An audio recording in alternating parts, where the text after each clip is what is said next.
Alright y'all, today we are going to talk about molting in chickens, and I'm going to be talking about my flock and my experience with my chickens going through a molt. Now as you can see, we have lots of feathers right here in the outdoor, both the outdoor and indoor runs. I'm just letting them out here this morning for the day, while I'm observing the amount of feathers that have dropped off these birds. Now molting is a natural process where the hens would lose some of their feathers to make room for new feathers to regrow. Some of the birds will also slow down in laying, and it depends on the breed of the chickens, and this has to do with the length of the daytime hours and what's required in order for a chicken to be able to go through that process of laying an egg and all that's required for that to happen.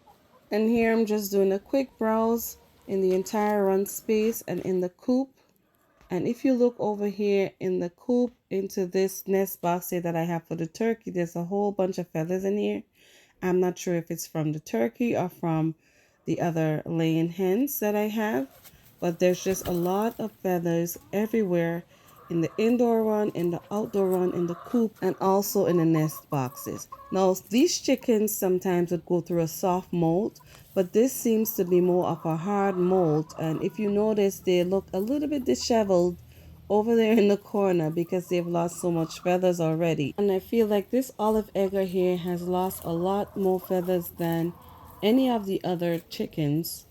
There's another one right here, and it's lost a lot of feathers back there at its tail feathers, if you notice. So there's a couple of them that are, not too bad, but I'm keeping an eye on them. And to remedy that, I usually introduce together with the layer feed a higher protein feed. And I don't want to just not give them the layer feed because some of these chickens are still laying and are going to lay all throughout the winter months, even with the daylight hours being shorter. Another thing I observe when I come out here and seeing all these feathers is that I also want to make sure that there is no bullying in the flock, where there will be feather plucking, and that none of the chickens are vulnerable or at risk for being bullied by the other members of the flock. Because sometimes you may notice a lot of feathers, but you might not be certain what's really going on, if it's a molt or if it's just some bullying going on and the birds are misbehaving. So you just want to spend enough time with them and observe them just to make sure you're on top of what's going on with them and you can confirm exactly what the issue may be. This should not be a guessing game because you want to be able to remedy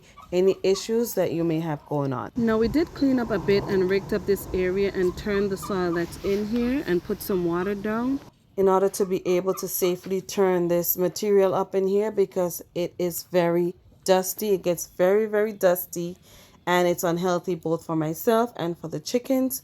So I did water it down. They're out here in the outdoor run where it's nice and dry still. So that's fine. This will blow off and dry off. The sun's out nice and hot, and they're just out here enjoying a treat that I set down here for them. Why did you open the gate? Why did you open the gate? What do you want? Come. Come. Come. She's gonna go do her rodent check. That was it. And as you can see, the chickens are not even terrified of her. But do not try this at home if you don't know what you're doing. I guess there's nothing around. Good girl. Alright, so that's it for now. I'm going to keep an eye on these girls, and like I said, molting for them is normal in this climate. I'll incorporate high protein with their diet and see how that goes. But at this point, there's nothing much now that I can do to stop them from molting, but just assist them with extra protein in their diet. If you have chickens and they're molting or you have a different experience, you can leave a comment in the comment section below. If you have any questions, any suggestions, also leave it in the comment section below. And as always, thank you for watching, and I'll see you on the next upload.